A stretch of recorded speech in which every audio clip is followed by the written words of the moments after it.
Buenas tardes a todos. Profesor Conbariza, buenas tardes. En Buenas nombre tardes. del área cultural de la División de Bibliotecas, muchas gracias por aceptar nuestra invitación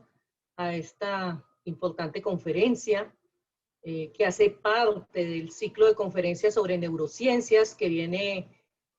haciendo el profesor Ernesto Conbariza Cruz desde el año pasado. Y pues para nosotros es un tema fundamental el conocimiento del profesor para nuestra comunidad universitaria y ciudadanía en general. Retomamos el ciclo con una conferencia muy significativa. El profesor Conbariza la ha titulado La mecánica cuántica en Colombia, porque la quiere hacer como un homenaje póstumo a un gran científico, a Regino Martínez Chavans, un científico colombo-francés que falleció hace poco y que fueron muchos los aportes que le dio a la ciencia en Colombia. Queremos pedirle al auditorio, por favor, micrófonos cerrados, cámaras cerradas también. Al final de la conferencia acostumbramos a hacer un conversatorio con preguntas, inquietudes que hayan surgido a lo largo de la presentación del profesor Conbariza. De nuevo, profesor Conbariza, muchas gracias. No antes sin decir pues que el profesor Conbariza es físico de la Universidad Nacional de Colombia y es magíster y doctorado en física también de la Universidad de Salamanca en España, y ha sido pues uno de nuestros grandes científicos de la Universidad del Valle. Se desempeñó como docente e investigador en la Facultad de Ciencias. Hoy en día disfruta de su merecida jubilación, pero sigue vinculado al conocimiento científico y, lo más importante, su generosidad en compartirlo con todos nosotros.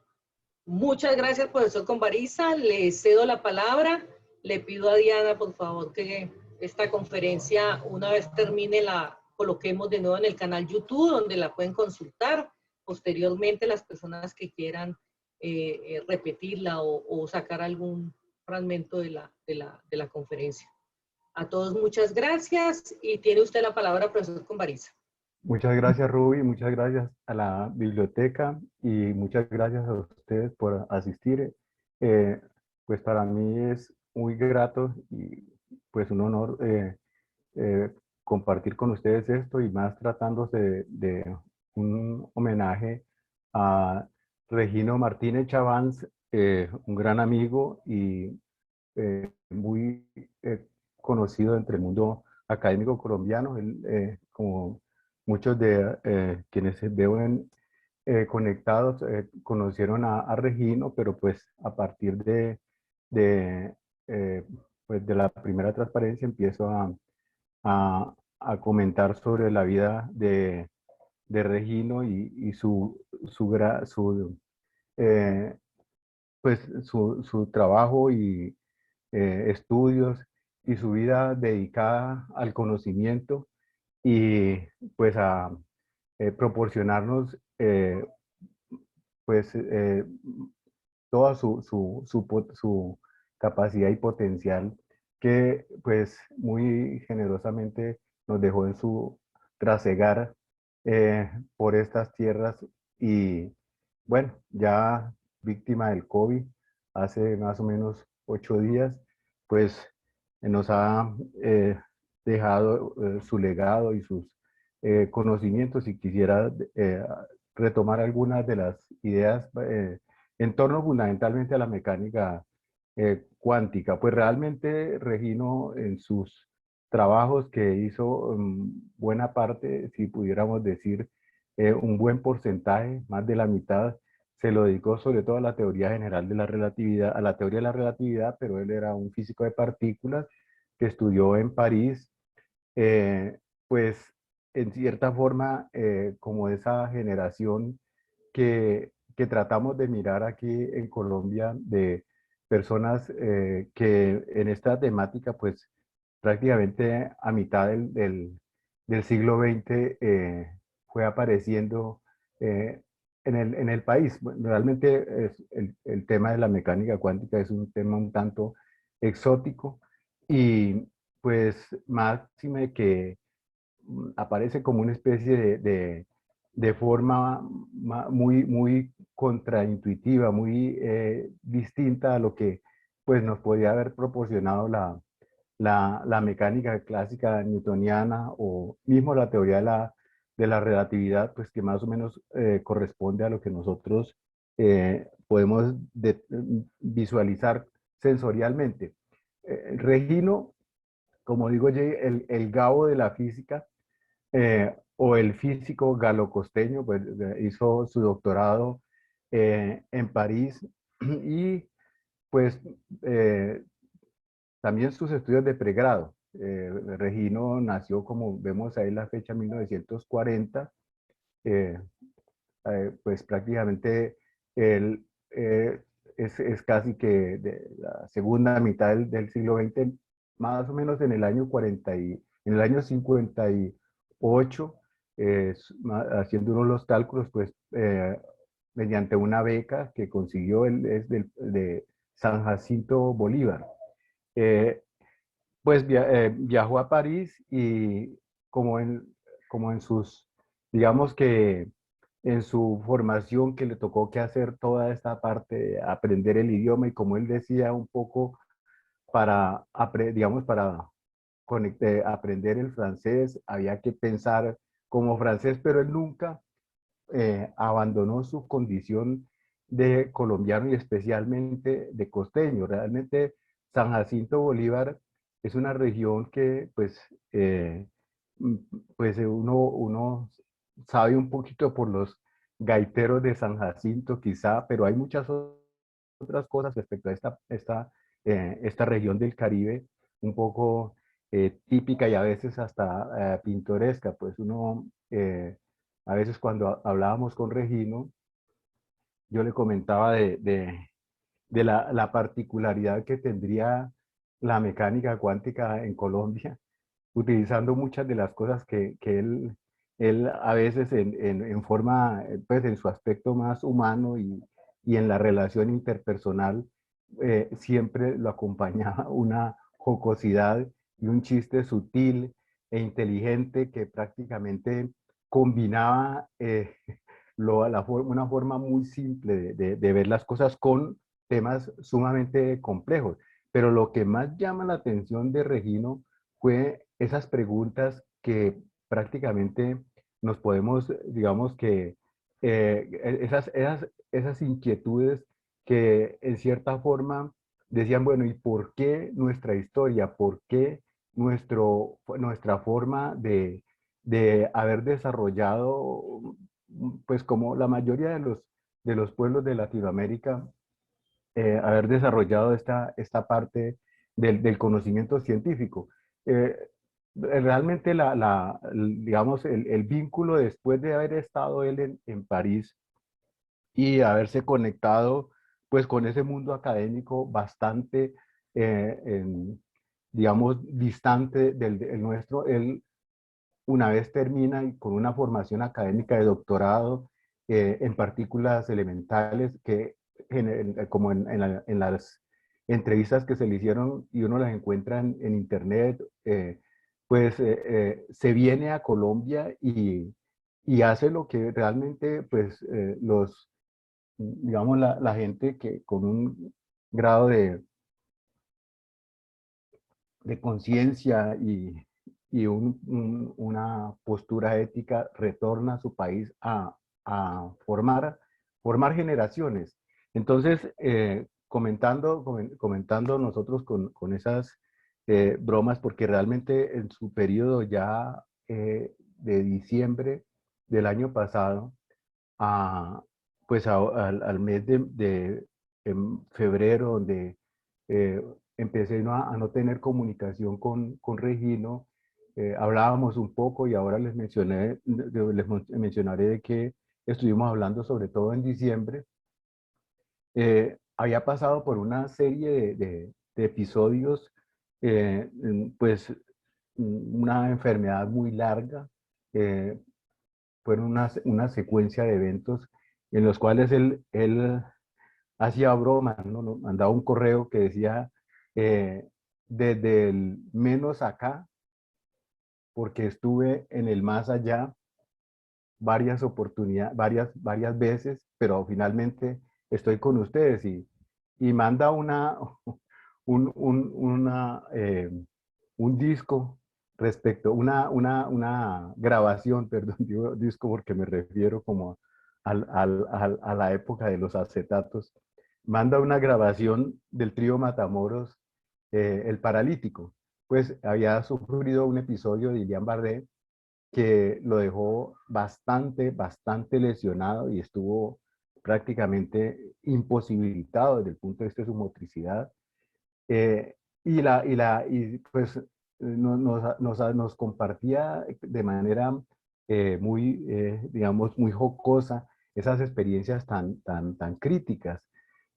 Posteriormente, pues hubo otra cantidad de enfermedades muy penosas, tres, y lo que menos esperábamos, y a raíz de esto fue que empezamos a tener un intercambio bastante frecuente desde casi desde septiembre del año pasado, en plena pandemia, porque un amigo común que creo que está conectado, pues también estuvo delicado y éramos muy amigos, compartíamos ahora al final, en la transparencia final, voy a mostrar los tres personajes que nos reuníamos a hablar del mundo común y corriente, pero pues él siempre combinando ese tipo de cosas. Y, y sí, digamos, nos comentaba que de esa salía y que cuando ya prometió a la enfermera que le trató sobre todo la parte donde él estuvo en una quimioterapia muy fuerte, que él se reponía de eso y que le iba a mostrar a la enfermera que se reponía porque iba a bailar salsa con ella. Y efectivamente, Regino nos envió un video donde nos mostraba su capacidad de lucha contra esa secuencia de eventos y bueno, en general, pues empezamos esa comunicación muy fuerte a raíz de la salud en particular, bueno, del caso de Hidalgo, que era nuestro amigo común y del cual hablábamos muy frecuentemente. Entonces, pues yo a veces le hacía el comentario a Regino eh, respecto a esto de la historia de Colombia, sobre todo que está presentado en este libro donde hace referencia fundamentalmente al periodo reciente de la física, ¿no? Uno de los tantos escritos, pero esto es de los finales con el profesor Michel Paty, con quien tenía una amistad muy grande. Nosotros, el grupo de historia de la ciencia grande, pues numeroso de aquí en Colombia, que ha presidido pues varios estudiosos, pero en particular aquí en la Universidad del Valle, con Luis Carlos Arboleda y con Carlos Vasco, pues muchas personalidades del mundo académico dedicados a intentar darnos respuestas sobre qué ha sido nuestra cultura científica y la formación. Este texto con Michel Paty se refiere más que toda relatividad y la mecánica cuántica, y creo que el abordaje corresponde digamos, a un periodo relativamente reciente. Entonces, digamos, en las bromas que nos hacíamos respecto a estos comentarios, como en la recuperación de Lilian Barré, cuando me envió el audio, que probablemente lo compartió con muchos otros amigos, porque él era de una actividad, digamos que muy comunicativo, un círculo de amigos muy grandes, de esos lazos que se crearon quizá en París con muchas de las personas que hoy lamentan su, su muerte, pues realmente eh, lo recordamos con mucha gratitud, y mucho porque pues sí, el, el paralítico y la versión pues es una grabación del trío Matamoros, eh, que pues recoge su gusto por la música, sobre todo la música, igual como él hacía comentarios de música clásica, también hablaba de su música. Y en este caso, pues yo le hacía la broma respecto a la llegada del conocimiento, sobre todo de la mecánica cuántica. Ahora en diciembre le decía, Regino, nosotros prácticamente, pues la cultura científica que aparece quizá en el siglo XX, y bueno, el análisis que él hace digamos, en este escrito que hay acá en el libro, pues correspondería a la época de la primera mitad del siglo XX. A ver si del siglo XX, pues realmente yo le comentaba que yo creo que eso empezó más o menos fue como desde 1960. Esto va como casi que en forma de broma. Le decía, mira, Regino, el caso más particular es el que nos presenta Calixto Ochoa. En ese momento, pues, no estaba clasificado en los sabanales como una de las grandes, una de las 50 composiciones más famosas del mundo. Pues los sabanales aparecía, está dentro de ese grupo con otras, quizá hay otras canciones de Lucho Bermúdez, con otras más del resto del mundo. Pero le decía yo, en particular en 1960 apareció esa canción que corresponde más o menos a la región de donde es, cerca de San Jacinto. Aquí realmente estamos en Sincelejo. Y es que Calixto Ochoa hizo una composición que se llamaba, o se llama, porque uno la puede ver en internet, el Calabacito Alumbrador. Eh, Realmente el compadre Menejo dice ahí en la letra, pues no conocía la luz eléctrica, y cuando llegó a San Pues, así va diciendo el texto la letra de la canción, ya era de noche, y, y encontró los focos encendidos. Y entonces ahí viene la idea, inclusive a Calixto Ochoa, que como salió la semana pasada, cantaba muy bajito, dice Silvestre Dangond, eh, va narrando eso como al estilo, como los juglares de la costa atlántica, como es, lo que narra García Márquez, respecto a Francisco el Hombre, cómo viajaban los mensajes en ese paisaje, eh, digamos que macondiano del mundo costeño. Entonces, el canto del calabacito alumbrador hace referencia a que, entre una broma, porque cuentan que en San Pues le hicieron una recepción a piedra a Calixto Ochoa porque lo estaba tratando como de un pueblo atrasado, pero esto es parte de los chistes y las bromas de los costeños. Dice, ¿cómo íbamos nosotros a percibir la llegada de la mecánica cuántica cuando quiera que, si Calixto Ochoa nunca había conocido la electricidad, y más cuando ve el calabacito alumbrador y le pide a un vecino que se encuentra que dónde venden esos calabacitos, y le lleva a la mujer pues el famoso foco o bombillo como le decimos nosotros, eh, pues es muy agradable escuchar la canción de Calixto Ochoa, que marcó una época, la época de los corraleros de Majagual, y de la cual pues Regino disfrutaba de manera especial. Pero es que al comentario que va aquí con, con la, pues, la posviolencia del 50, donde prácticamente en el país, quizá las capitales tenían energía eléctrica e iluminación. Realmente en la primera mitad del siglo XX, pues se utilizaba pues prácticamente las, las, las velas de cebo que se utilizaban de la grasa de los animales, y ya posteriormente apareció la parafina y aparecieron por primera vez las velas,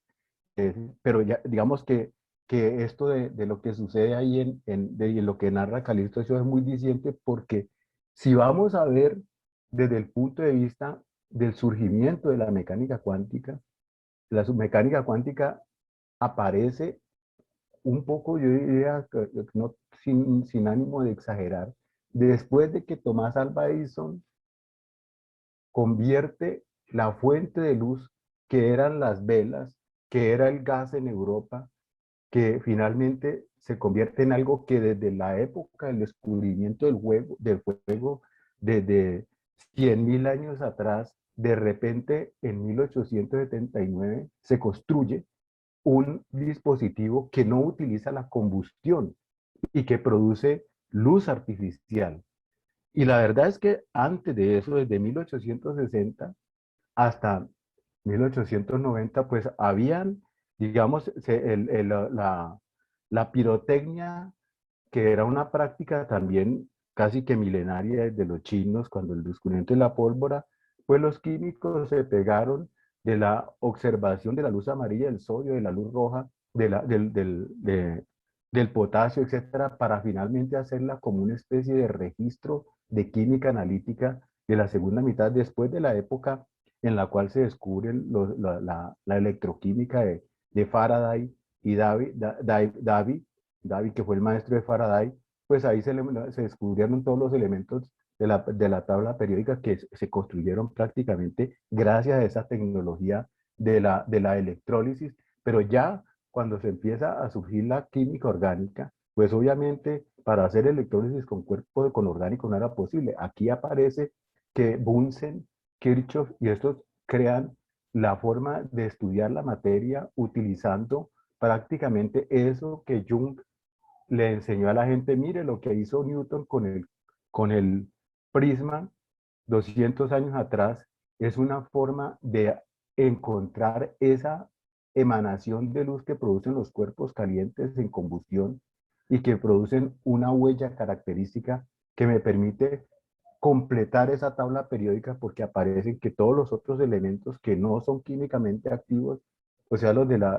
gases nobles, pues se pueden analizar es con el espectro. Y de hecho, cuando empezaron las primeras, digamos que prácticas de vacío en 1865, con el tubo de Geisler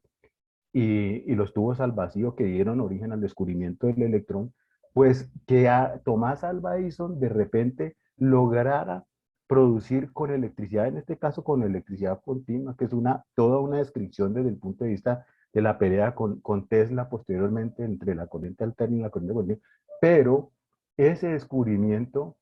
lleva a que la evolución posterior, un químico alemán, bueno, un físico alemán muy famoso, Walter Nernst, se ideara desde el punto de vista del desarrollo de eso, una lámpara,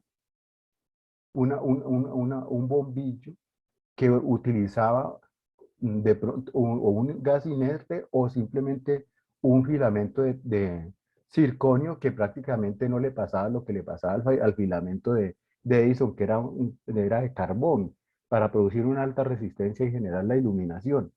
Entonces, el íntimo amigo de Nernst, llamado Max Planck, que trabajaba en ese momento en un instituto muy importante, eh, en 1895, se trató del Instituto Kaiser Wilhelm Institute. Allá en ese instituto se crearon las primeras estandarizaciones desde el punto de vista científico. Es decir, definir la medida de campo magnético, el Gauss, el CGS, el Weber, el MKS, etcétera, ir definiendo qué significan y utilizar la tecnología, por ejemplo, volómetros calibrados para determinar si un horno Siemens estaba a la temperatura del acero para hacer una medida utilizando la energía, digamos, una termocúpula. Entonces, cuando NERS, como digamos, quiere estandarizar, pues Max Planck, que hace parte de eso, se da a la tarea de identificar cómo es el espectro de una bombilla ideal de emanación permanente, o como por ejemplo el horno Siemens, ¿sí? ¿Qué tipo de luz? Y ya se utilizaba el hecho de que esto era muy parecido a lo que sucedía con las estrellas que se veían en el firmamento, cuyo color en cierta forma determinaba la temperatura, y eso se conocía como la ley de Wien. Entonces, digamos que hablando en estos términos, Nosotros estamos hablando del compadre Menejo en San Pues en 1960 y esto está ocurriendo en Alemania en 1995, después de la revolución del acero y de introducir ya en la utilización de la energía eléctrica para una cosa como la producción de la iluminación y da origen al estudio de la radiación de cuerpo negro. Entonces, le comentaba a Regino, bueno, estamos bastante desfasados de todo ese proceso tecnológico que se ha llevado a cabo. Hemos salido prácticamente, como lo vamos a mirar más adelante, digamos, de una revolución tecnológica digamos, que se da en ese momento en el segundo Reich, después de crearse como una potencia del acero y del carbón Alemania, después de la guerra franco-prusiana, pues ocupa en el escenario mundial Alemania un lugar preponderante. Nosotros en Colombia prácticamente hasta ahora, digamos esto de la máquina de vapor, del ferrocarril y todas estas cosas la vamos a ir incorporando prácticamente de una manera un poco como, digamos digamos, demasiado lenta en la medida en que digamos, ese periodo de evolución desde la independencia hasta llegar prácticamente a 1960, pues simplemente hemos ido evolucionando de una ciencia que la referencia que tenemos es que en el siglo XVIII los españoles tienen que organizar, digamos que después en pleno virreinato, cuando Inglaterra empieza a avanzar sobre las posesiones del Imperio Español y empieza a ir abriéndose paso, pues desde la práctica de la piratería allá a la guerra frontal en el Caribe, pues aparece que la Marina Española pues manda, digamos que ya no solamente capitanes de marina, sino con formación académica, como es el caso de Jorge Juan y quizá de Ulloa, de todos estos que aparecen, y en particular cuando Mesías de la Cerda, el virrey que mandan en 1860, pues se trae consigo a el médico de cabecera, que es José Celestino Mutis, y que va en 1883, pues va a dar, en 1783, va a dar origen a ese arqueo que el virreinato tiene que hacer, pues ya después de que se ha medido el arco meridiano, que es de lo que hace parte de Jorge Juan, y finalmente, bueno, y buena parte de la intelectualidad francesa que discutía las tesis de Newton versus el enfoque cartesiano, bueno, cuasi cartesiano de Cassini y todos estos, pues ya está Maupertuis y los científicos franceses newtonianos que tratan de desarrollar ese paradigma newtoniano del siglo XVII, pero acá, digamos que llegan esto como consecuencia de esa reestructuración de los Borbones digamos, para cómo hacer frente a un imperio que se ha abierto paso un poco como a la manera, digamos que a la manera de las guerras en las cuales se vale todo y especialmente los ingleses, como decían ellos, la pérfida Albión, desde la época en que, digamos, se llama acá, desde la época en la cual España fue en el siglo XVI, en la época de Carlos V, un imperio donde no se ocultaba el sol, donde la conquista, pues obviamente se llevó a cabo con préstamos de las casas Fruger y Welser, eh,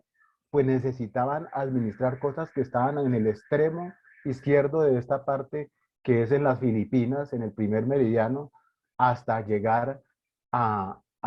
digamos, a Austria-Hungría. El imperio austrohúngaro se decía que no se oculta el sol. Y para hacer un levantamiento y un arqueo de ese imperio,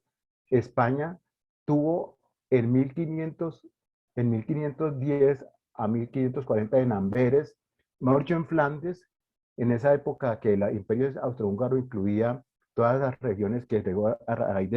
de Maximiliano de Austria, incluir una ciencia que hiciera los levantamientos cartográficos que representaban cómo manejar ese imperio gigantesco. Digamos, desde la experiencia que le legaron los portugueses con Núñez, la forma como se levantaron las proyecciones, la proyección de Mercator, esto es un conocimiento científico que se da en el contexto del imperio español. Lástima que se da en la región cerca de Holanda, que son los que van a retomar y van a transmitir a Inglaterra, pero digamos la cartografía de Appianus, de Frisius y de Mercator es prácticamente el mayor avance de la tecnología. Y los ingleses empiezan a buscar, y digamos,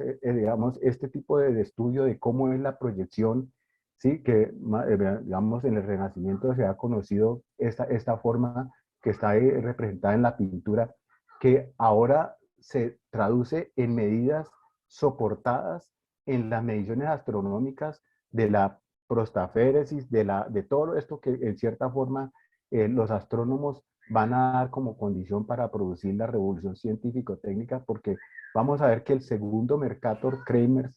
es el que prácticamente, del que toma Newton las cosas para convertir esta medida cartográfica cuadriculada, que es una proyección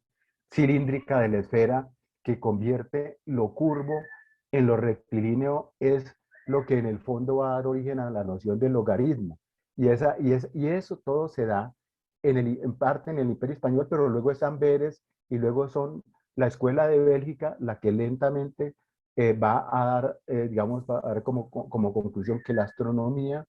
de la cual los ingleses se van apropiando hasta cuando Newton, a través de Cromwell y digamos, la Revolución Inglesa empieza a levantar el poderío naval que había tanto desde la época de la Liga de la Hansa hasta ahora en los portugueses y españoles. Y aquí es donde se van a ir apropiando lentamente del poderío naval antes puesto por, digamos, predominantemente español. Entonces lo que uno ve es que sí, efectivamente, discúlpenme, realmente la astronomía del siglo XVIII es lo que en cierta forma Caldas y todos estos generación que va a preparar la época de la independencia, pues la figura de Mutis y luego la figura de Humboldt van a,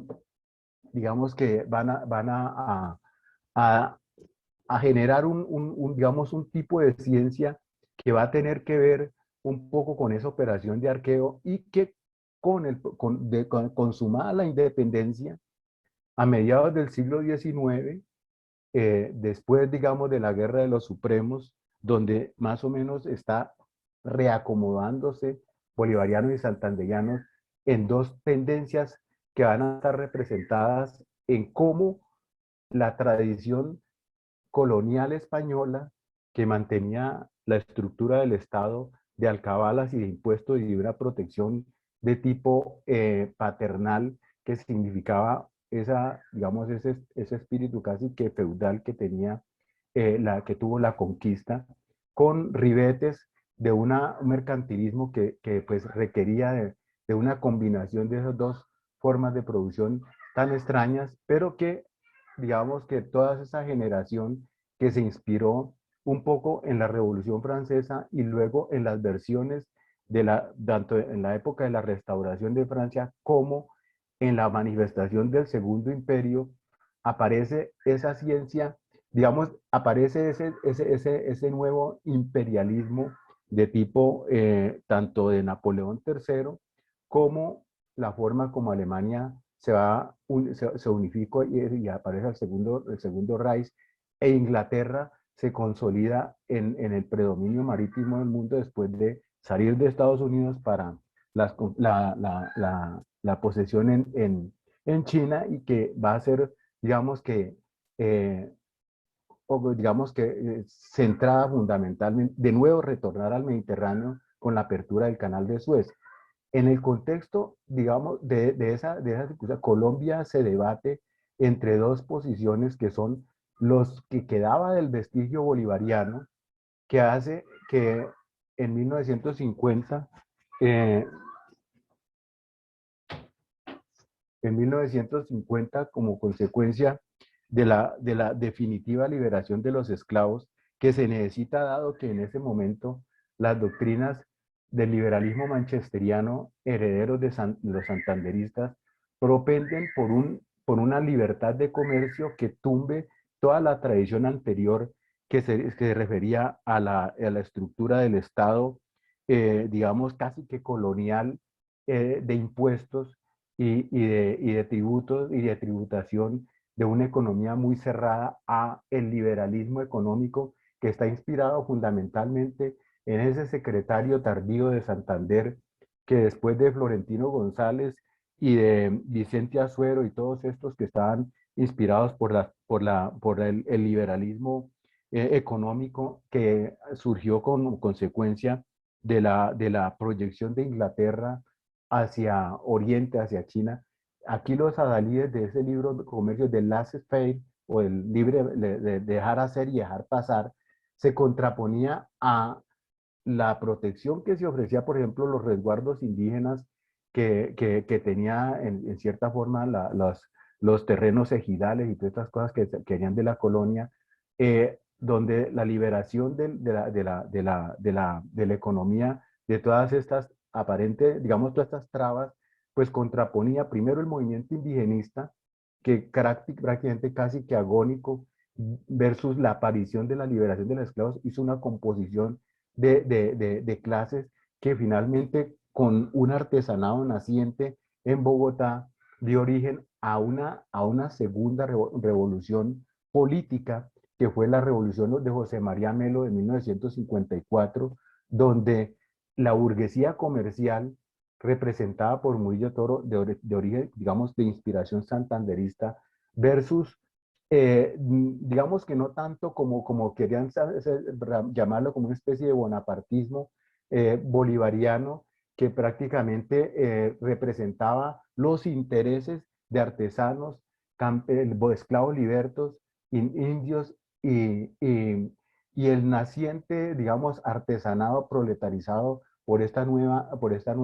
digamos, destrucción que significó la liberación del comercio, porque prácticamente Colombia quedó a disposición de las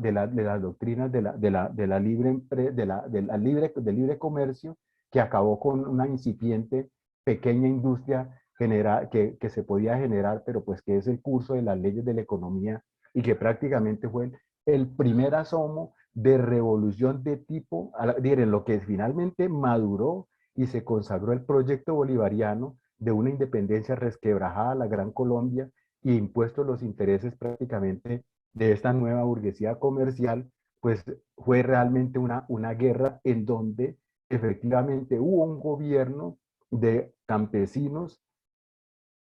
esclavos libertos, indígenas y artesanos contra la burguesía comercial, que fue ese famoso golpe de 1954, donde el presidente que era elegido, Obando, pues, pues su ministro de defensa, que era José María Melo, pues dio el golpe de estado a raíz de que finalmente Obando no fue capaz de representar los intereses de las clases populares. En esta cosa es bien particular de hablar, porque a eso se refieren un poco en el libro de Michel Paty y en la reflexión que Regino hace sobre el surgimiento de una élite que es la que finalmente hace la ciencia en Colombia desde 1800, quizá 50, cuando se conforma, o 1860, cuando se conforma esa prolongación de la comisión de la expedición botánica convertida en comisión coreográfica acá, con Agustín Codazzi, que era uno de los, digamos, de esos personajes que se paseaban por el mundo militar de profesión y que era, digamos que, sí, como vinculados al mundo de Miranda, de la masonería, que por el mundo estaba pues más o menos pegada a Inglaterra, tratando de llevar esa buena nueva de cómo debe ser el pensamiento occidental que se debe desarrollar con la aspiración a un desarrollo de tipo cientifista tecnológico y que digamos que, bueno, en el caso de Agustín Codazzi se paseó por Venezuela, etcétera, y bueno, y que se crea la comisión coreográfica que prácticamente vamos a ver representado en personajes de descendencia como son Álvarez Lleras, eh, eh, Darío Rosso, que fueron los herederos de Julio Garavito, de Armero, del cual desde 1978 Regino se ocupó de estudiar. Yo volví a hablar con, digamos, de las primeras veces que hablé con Regino de estas cosas fue un poco a raíz de crearse ese proyecto histórico de retomar a Caldas y a la expedición botánica. Regino vino a la Universidad del Valle a hacer una conferencia sobre Garavito y este tipo de discusiones. Y entonces acá lo que vemos es, bueno, Garavito, de acuerdo con lo que ven ustedes saben, en esa fecha, 1865-1920, pues prácticamente representa es ese conocimiento heredado de la época en que en 1850 la burguesía comercial tiene que hacer transacciones con Bremen, que era pues ese heredero de la Hansa, donde era el centro digamos, exportar el tabaco. Más adelante sería la quina y el caucho, que van a ser las fuentes de lo que podía producir Colombia. Simplemente o la Nueva Granada en ese momento lo único era que podía exportar sus recursos naturales, y eso era lo que hacía la burguesía comercial, tratar de hacer un desarrollo del Estado para facilitar ese tipo de exportaciones. Y realmente lo que era la fuente principal, pues como era un Estado alcabalero, pues obviamente lo que hicieron fue liberar, digamos que los gravámenes que desde la revolución de los comuneros venía sobre el tabaco, a hacer una libertad. Y aquí aparece en 1850 que los centros como Ambalema, como una región cerca de la ciudad de San Jacinto, de donde era Regino, como era el Carmen de Bolívar, la canción de Lucho Bermúdez, donde aparece realmente, digamos que lo que se puede hacer, exportar tabaco. Y a partir de ahí se ve un intercambio muy fuerte con los centros que eran consumidores de tabaco, que era fundamentalmente en Alemania, en Bremen, y de ahí viene una cantidad de emigración hacia Colombia, en este caso inmigración de muchos alemanes que van a ir montando, digamos, todas esas cosas que se van a necesitar para que sacar el tabaco de regiones apartadas, y se hacen los primeros ferrocarriles que están sobre la costa, más o menos en 1875, 1880, y se van creando una serie de firmas en las cuales la burguesía colombiana comercial, tratante, mercantil, realmente nunca productora, porque el último, digamos, el último vestigio de posibilidad de un mercado interno y de un desarrollo de una industria local, porque en 1830, recién independientes, se crearon fábricas de loza en Las Cruces, en Bogotá y en el barrio Egipto, y allá se formó como una especie de artesanado transformado en una especie de proletariado, donde se dieron el germen de lucha de clases que dio origen al levantamiento de 1854. Entonces lo que tenemos acá es que empiezan digamos que cuando digamos, uno piensa en Jorge, Álvarez Lleras, no recuerdo si es Jorge Álvarez Lleras, si Jorge Álvarez Lleras, él hace parte de esa élite, porque lo que nosotros miramos, y esto es una cosa que es bastante, digamos, paradigmática. Lorenzo María Lleras, el bisabuelo de Jorge Álvarez Lleras, que fue un maestro que trabajaba, ellos son de origen catalán, que trabajaba pues que estaba al servicio del virrey, del último virrey, pues cuando empiezan, digamos, pues dedicado como una especie de labor más docente y educativa, eh, mm, se forma académicamente y logra, digamos, hacer parte de ese grupo de santanderistas que con Murillo Toro están, digamos, en esa empresa de modernizar al estilo de una copia de tanto de Inglaterra, del liberalismo manchesteriano, como de la Constitución de Filadelfia, para realmente hacer una evolución totalmente trasplantada de las formas ideológicas que se dan, y por eso detestaban tanto a Bolívar con respecto a la concepción de tener un Estado cuando hizo la Constitución bolivariana en Bolivia, pues a que se oponían, y eran dos miradas de cómo vemos el Estado y cómo esa gran Colombia que se convocó en el conflicto anfitriónico de Panamá era una forma de defendernos, de defenderse estas naciones, estos estados nacientes, de la avidez que tenían tanto Estados Unidos en Francia e Inglaterra, el Segundo Imperio, el nuevo expansionismo. Y ahí digamos, en ese contexto, pues Lorenzo María Lleras, eh, parte de ese movimiento, digamos que era como medio ambiguo, él hacía parte un poco de esa modernización como docente e inspirado en muchas doctrinas. Él participaba en los dos lados, de tanto de draconianos como gólgotas, que fue la forma en la cual se dividió el Partido Liberal antes de 1850, o sea, 1848, digamos, sobre todo de la liberación de los esclavos, donde el alma digamos, de este tipo de empresas que dio origen a la Guerra de los Supremos entre 1838 y 1840, donde se enfrentaron Mosquera y Herrán, los prohombres que se consideraban descendientes directos de Bolívar versus que Bolívar le tocó que negociar con ellos porque para hacer la independencia necesitaba esas superélites que eran los grandes terratenientes que estaban en el sur y que le permitirían hacer la unión del proyecto bolivariano desde Bolivia hasta Venezuela. Entonces, en ese caso, cuando se da el estado famoso popular de, de, de esto, eh, de estas clases sociales incipientes, el ministro de Asuntos Exteriores que nombra Obando como representante por su proximidad a las ideas liberales que se oscilaba entre el draconismo y el gósgota, era Lorenzo María Lleras. Pero curiosamente hay la de las grandes dificultades que aparecen. Este señor lo pone a negociar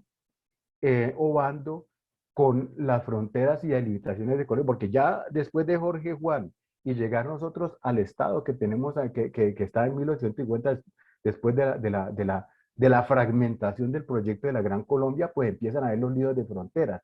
Y entonces la negociación que se viene a hacer es una negociación que corresponde a qué pasa con las fronteras con el Brasil. Y Lorenzo María Lleras va a negociar desde el punto de vista jurídico, hablando solamente del uso de la tierra después del juris, que era la posesión jurídica que le pertenecía por los convenios de la corona desde el siglo XVII, y el diplomático brasilero de apellido Lisboa, que viene con cartas y con dimensiones y con mapas bien constituidos, y que resulta que finalmente se lo come vivo Lisboa a Lorenzo María Lleras, y nosotros que teníamos la posesión desde el paralelo 65, donde se desemboca el río Caquetá con el río Amazonas, perdemos esto prácticamente de manera impresionante por literalmente ineptitud y por no tener un conocimiento de geodesia, que era lo que más o menos se tenía, digamos, desde la época del siglo XVIII, y se pierde ese tramo que va hasta Leticia. Es un tramo bastante grande. Lo mismo va a suceder con muchos sectores de Colombia en la frontera con el Perú, con el Ecuador, que van a recobrar, pasar su factura en la guerra de 1930, y bueno, y en todos los problemas que van a haber, digamos, pues, por fortuna, Lleras Codazzi, perdón,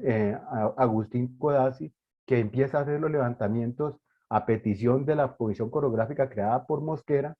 pues empieza y hace pues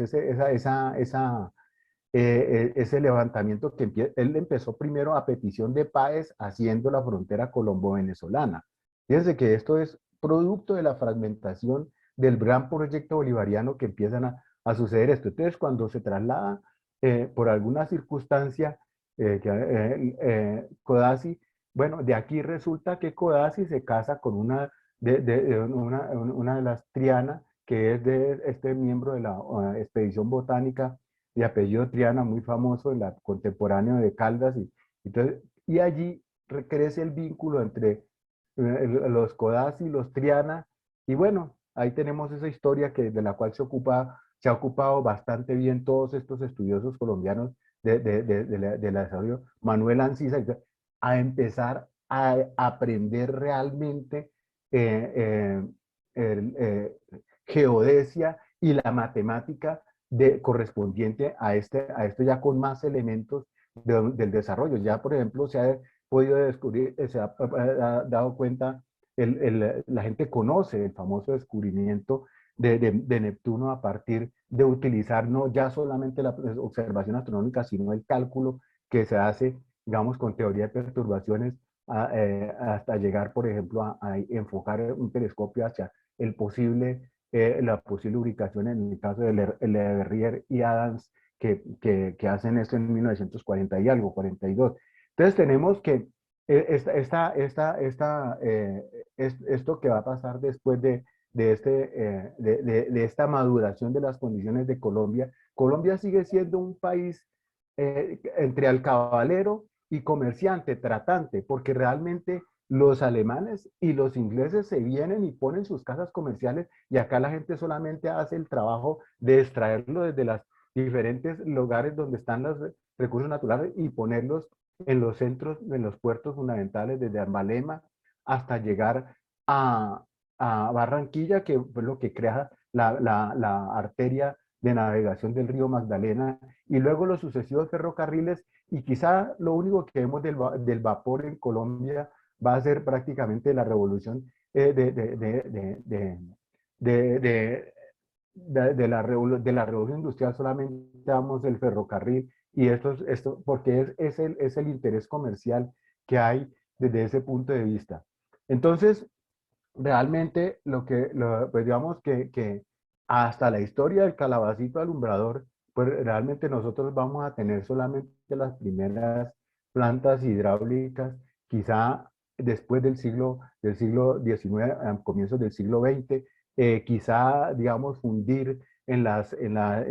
siderúrgicas, en las fundiciones de hierro, no puedo decir que siderúrgicas, que hay en la sabana de Bogotá, donde se encontraban las canteras, pero el resto es un país que está dedicado básicamente a extracción de oro, a crear una burguesía que es fundamentalmente una burguesía comercial con unos hábitos de terratenientes, porque pegado a eso se va a dar pues toda digamos que el enfoque ganadero que va a tener la costa atlántica por su proximidad al mar, y porque vamos a ver que eso va a ser terrible, sobre todo para los pueblos indígenas del Sinú, donde prácticamente va a desaparecer y se va a sustituir por toda la ganadería extensiva, que era muy protegida desde la época de los españoles, porque solo hasta 1932 o 34 aparece que ser ganadero no digamos,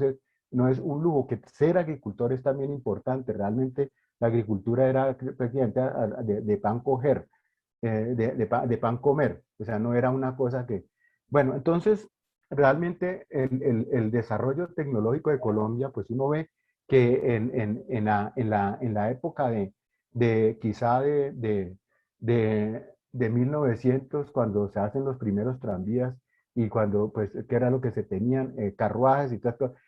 Esta situación va a cambiar dramáticamente, dramáticamente ese mundo casi que pastoril bucólico, a la proyección abrupta a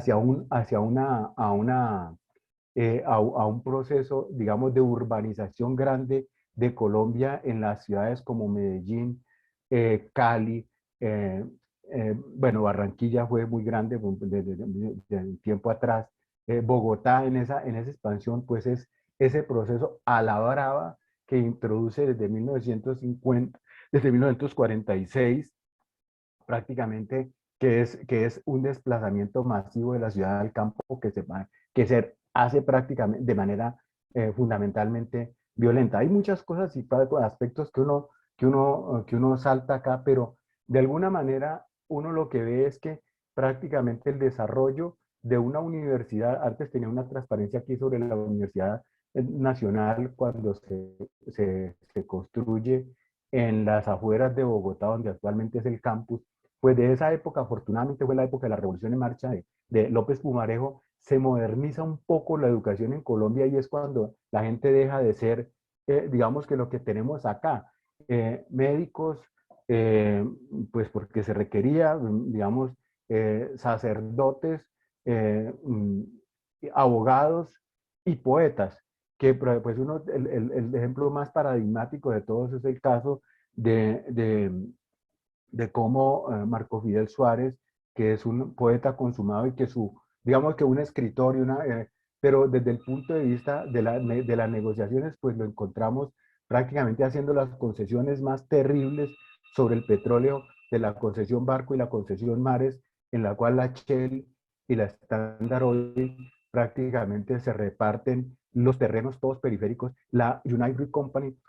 digamos, adquiere terrenos y se vuelve el gran terrateniente en Colombia y crece, digamos, consigue una famosa indemnización que eso prácticamente le costó la caída. Bueno, no solamente eso, sino que en 1919, cuando se estaba celebrando los 100 años de la independencia, Colombia tiene el famoso, la misma situación que ocurrió en la Revolución de 1954, que los trajes para el desfile militar los importaban de Alemania de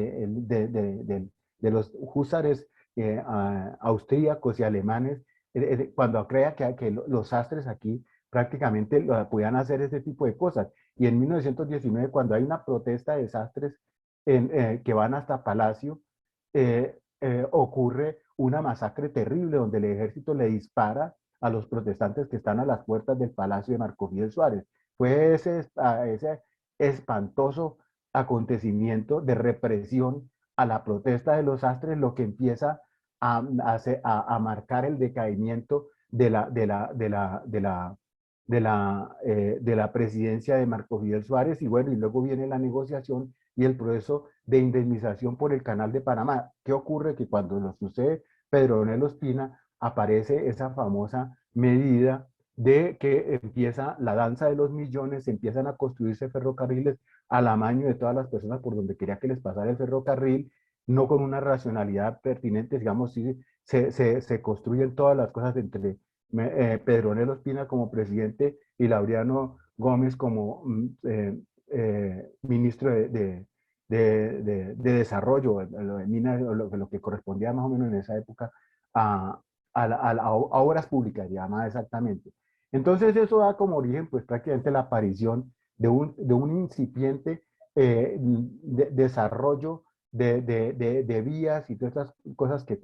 pues, que se dan muy especialmente en la historia de Colombia. Esto pues ameritaría, por ejemplo, una charla de muchas horas, analizar cómo efectivamente ese proceso económico de Colombia a marchas forzadas de manera completamente artificial y después de manera violenta, como ocurre en el 9 de abril, donde se produce una emigración masiva después de la política de desarrollo cafetero que se da en la década del 30 en la ley de tierras de López Pumarejo, aparece el famoso desalojo y desplazamiento que son las zonas cafeteras del eje cafetero de la región del Tolima, donde se produce esa famosa, ese episodio escabroso de lo que se conoce como la violencia en Colombia. Entonces nosotros tenemos que, sí, que a la altura de 1960, Colombia hasta ahora está acomodándose y ese es el momento en el cual pues aparece, por ejemplo, después de la Universidad Nacional, cuando López Pumarejo recibe todos las figuras relevantes de la Guerra Civil Española que se dispersan por México, Argentina y a Colombia llegan y estos van a reforzar prácticamente durante 1938 y 1946 van a reforzar las facultades que ya no son solamente el sacerdocio, digamos, el Colegio San Bartolomé, la Universidad del Rosario y algunas, y por ahí de alguna manera aparece una universidad laica que va a ser la Universidad Libre que se crea en esa guerra civil posterior a la Guerra de los Mil Días por iniciativa de la masonería liberal, que hay un asomo de libre pensamiento, porque todo el pensamiento, digamos, en ese momento es absolutamente confesional. Monseñor Herrera Restrepo y luego Ismael Perdomo eran quienes decían quién era el presidente. Por eso la venia de Marco Fidel Suárez fue la que dio Monseñor Herrera Restrepo, porque tenía que ser el que tenía que, quien hacía las negociaciones sobre el problema que había en las incursiones en Tarapacá y en La Pedrera, que hacían la Casa Arana, que era una casa cauchera que se estaba apropiando de toda la tierra del Amazonas, casi llegar hasta el Caquetá y Colombia, ni siquiera se daba cuenta de eso. Pues entonces, ¿qué se hacía? O lo que hizo, o era alguien que redactara en latín y que hablara directamente con el Papa para que mediara en las negociaciones, y eso era lo que era, digamos, era casi una política, digo, un estado casi que teocrático, donde prácticamente imperaba eso. Una situación tan dramática como cuando Holguín hace que para hacer un pleito fronterizo se le dé a Alfonso XIII el, el, el, el, el, el, el descubrimiento quimbaya más extraordinario que hay, y se le regalan las piezas de oro a la esposa de Alfonso XIII y a la reina, que es un contencioso que en la actualidad se trató de levantar en la anterior administración, pero que ahora nunca más se ha vuelto a tocar. Entonces Colombia, desde el punto de vista en lugar de tener los elementos, bueno, esa es la época de Garavito, esa es la época de Álvarez Lleras, y esa es la época, son las personas que prácticamente tenemos nosotros en el país, que son los responsables de la élite académica, científica, que está, digamos, al tanto de esto. Por supuesto que ese vínculo y esa relación tan estrecha con el confesionalismo hace que las grandes, digamos, los grandes alcances de la ciencia del siglo, de finales del siglo XIX, de cuando se hace la descripción por parte de, de Max Planck de la radiación de cuerpo negro, en la que prácticamente lo que inspira ese conocimiento es cómo lo más, digamos, la síntesis del saber desde Newton a la revolución industrial con la teoría del calor, se crean dos formas sintéticas de concebir la ciencia. Como lo decía, digamos, Einstein, algo así, no se pueden quedar dos móviles perpetuos, uno que viole la conservación de la energía y otro que convierta completamente calor en trabajo útil. O sea, las dos leyes de la termodinámica. No es posible crear un móvil perpetuo de primera clase ni de segunda clase. Entonces, lo que trata de hacer Max Planck con el ejemplo del calabacito alumbrador, pero ya hecho por NERS, es tratar de ver si esa segunda ley es una ley o es simplemente una consecuencia, como decía en ese momento, como la mecánica estadística de Maxwell, luego Boltzmann, era simplemente una consecuencia del azar. O sea, si el mundo estaba constituido por átomos, solamente el hecho de sacudir, de sacudir, de tener moneda, de tener átomos de diferentes rojos y, por ejemplo, esferas rojas y esferas, y sacudirlo, volvía esto a esta configuración de alta entropía, que es la variable que designa el curso de los acontecimientos, de que no se pueda convertir calor, que es, digamos, aquí como está indicado, como desorden molecular, y volver a la situación de derecha a izquierda, como está en esta representación de la segunda ley, y que,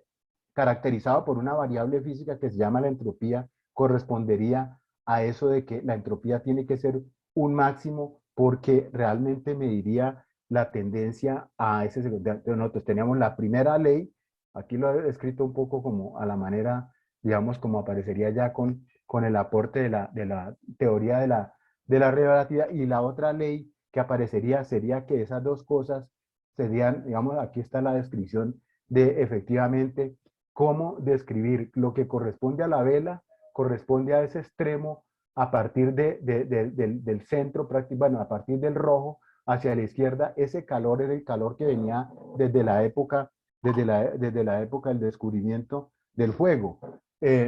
La parte a la derecha, que es eso que sucede cuando se descubre que el paradigma electromagnético de Maxwell muestra que lo que se genera en una bobina de alta tensión que está en digamos, que produce que es el famoso transformador, que es un carrete de Rumford, y en 1886 Henry Hertz muestra que esas chispas que saltan en esa bobina gigantesca y que se pueden detectar a 5 metros con otro arito pequeñito, son ondas electromagnéticas que la luz se puede generar por electricidad. Pues eso cambia y eso es lo que se materializa acá en esta experiencia del cuerpo del famoso bombillo de Edison. Entonces, realmente el hecho de que aparezca eso conmueve fundamentalmente a Max Planck, porque eh, este señor quería saber si la contingencia, si el azar,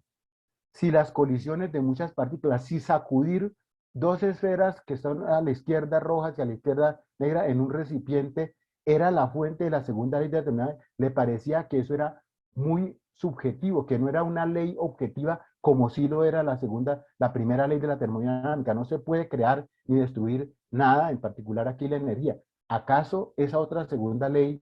y ese era el ejemplo del calabacito alumbrador, podría dar cuenta de una ley objetiva completamente independiente de que sacudan o no sacudan? Y efectivamente, cuando ve el descubrimiento de Hertz, pues encuentra que tiene que aparecer dentro de eso si la radiación electromagnética se puede escribir con electromagnética. ¿Cuál sería la sorpresa cuando al tratar de fundir esos dos extremos, el de la vela con el de el generador electromagnético, la naturaleza, para poder cumplir el hecho de que esa función es esa función famosa cóncava que tenemos acá representada, esa función acá que está en la segunda ley, para que esa función sea cóncava de 0,5 hasta 0, más o menos corresponde a lo que sucedía en la parte izquierda del asunto, o sea, donde la naturaleza se comporta por desorden, por caos. Pero de 0,5 hacia 1, que sería, digamos, si uno, digamos, uno lo diría hoy desde el punto de vista de las leyes de la termodinámica, si uno traza la línea de ascenso, o sea, la pendiente de esa montaña a la izquierda, eso se llama la temperatura. A la derecha eso haría como una especie de temperatura negativa, lo que quería decir, porque la pendiente está en sentido contrario. Entonces eso quiere decir que existe un universo donde las cosas son de un comportamiento, como decía Maxwell, ondas, o sea, algo correlacionado. Bueno, lo que me interesa sintetizar acá es que lo que descubre Planck al tratar el problema del calabacito alumbrador, no como lo decía Calixto Ochoa, sino en la forma como él trata de construir desde el punto de vista tecnológico esos dos extremos, le da una concepción del mundo donde los dos extremos, dos cosas completamente opuestas, se deben de unir de manera inmanente, no de manera trascendente, sino como algo que es intrínseco a ellos, no de manera artificial, sino que es propio de la naturaleza tener esos dos aspectos intrincadamente relacionados. Entonces, este aspecto fundamental, digamos que prácticamente está aquí, tiene en la perspectiva, digamos, de estos personajes que tenemos acá, de Bohr, Heisenberg y Schrödinger, son los que van a dar origen en 1925, eh, en 1925 a esa famosa revolución conceptual, pero que en cierta medida casi que se casan con que hay una postura radicalmente diferente en la cual el hecho de que Newton hubiese descubierto que la luz, que tenía una trayectoria rectilínea geométrica, cuando pasa por ese prisma y se descomponen esos colores, que fue algo que Newton quiso respaldar la concepción galileana de que lo que observamos con los instrumentos ópticos son unas realidades, corresponden a objetos en sí del mundo y no como le trataban de decir, sobre todo, no sé si era exactamente en el Santo Oficio, que el hecho de colocar un instrumento deformaba la realidad y que por eso no era suficiente esa observación con el telescopio para concebir el heliocentrismo que era la propuesta galileana. Entonces lo que uno encuentra es que en 1800, cuando Jung encuentra, esa obra la tenía completa Newton, la descripción de los colores, y luego colocar un contraprisma que volviera a reunir los colores y volviera a salir la luz blanca, lo que le trataba de decir a Newton era, había otro capítulo de la refracción que lo podía describir por métodos geométricos, y trató de describir los 7 colores del arco iris, dando una descripción desde el punto de vista de flexiones o deformaciones que de una manera extraordinaria Newton cuantificó en un experimento que se conoce como los anillos de Newton, donde él logró cuantitativamente medir literalmente lo que se conoce, digamos, ya en la óptica física como la longitud de onda. Cada color prácticamente tenía un valor característico que lo trató de mirar Newton en el contexto de la ley de refracción, o sea, en los ángulos partidos, y los trató de cuantificar con el experimento de la anillos de Newton. ¿Qué es lo que hace Jung 150 años después o 100 años después? Pues mostrar que desde el punto de vista de considerar a la manera como lo haría más adelante Planck, pues que hay otro carácter, además del rectilíneo, hay otro carácter que sería prácticamente diferente del corporal, porque Jung como Planck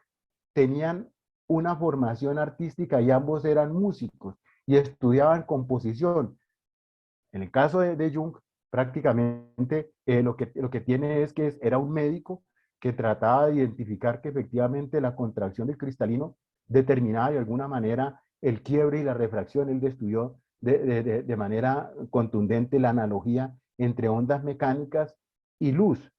porque en su formación de música, en el caso de Planck, era su concepción entre ondas electromagnéticas al estilo hertziano y la luz. Entonces, cuando aparecen Bunsen, Kirchhoff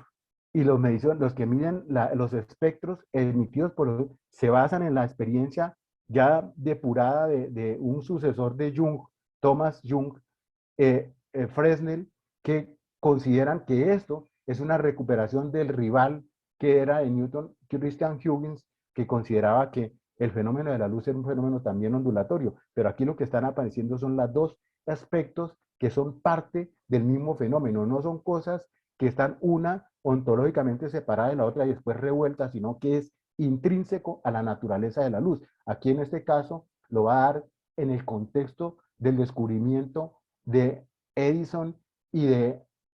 Faraday Maxwell, donde la luz tiene una naturaleza electromagnética, diferente efecto que le servirá de manera categórica a Einstein para postular más adelante que la estadística que da en el extremo, cuando miramos la radiación de cuerpo negro, donde aparecen como bolas revueltas, eso se puede ver como si la luz estuviese constituida por partículas que son los fotones. Entonces, desde esta perspectiva, digamos que lo que aparece, y es un poco lo que, digamos, aparece en estos personajes posteriores a estos anteriores, que digamos, que enfatizan el misterio de esa dualidad que aparece en la construcción de Max Planck, el misterio de esa dualidad que conduce finalmente a que existe una cantidad muy pequeña, digamos, una unidad fundamental que se llama la acción y que no puede ser como se había supuesto desde tiempo atrás, no puede llegar a cero, sino que tiene una cota inferior y esa cota es fundamental a la naturaleza de la luz y conocida hoy como constante de Planck. Al hacer digamos, esa acotación, porque Planck la descubre un poco como a despecho de su construcción, cuando él se da cuenta que la teoría de Maxwell tiene una expresión analítica para la entropía, para esa cantidad que vemos convexa, y cuando trata de simularla con la estadística, encuentra que al colocar unidades discretas de energía, les reproducen exactamente los dos extremos, pero que nunca puede mandar esa condición a cero, o sea, hacer desaparecer las partículas, que siempre aparecerá esas dos características de manera fundamental a la estructura del experimento que está descubriendo. Entonces, lo que uno ve es que tanto Schrödinger como Heisenberg, que son los descubridores de la mecánica cuántica, pues son unos personajes que quedan sorprendidos respecto a los dos extremos del descubrimiento, el extremo ondulatorio, que es el que vemos en Schrödinger, y en el caso de Heisenberg. En 1983 nos volvimos a encontrar con Regino en Cali. Hubo como consecuencia del aniversario de Niels Bohr en 1985, perdón, dije yo en el 83, no sé si está bien la fecha de Bohr, me parece que es el 83. Bueno, no recuerdo exactamente, se hizo aquí en Cali un aniversario sobre este descubrimiento, sobre el nacimiento de Niels Bohr.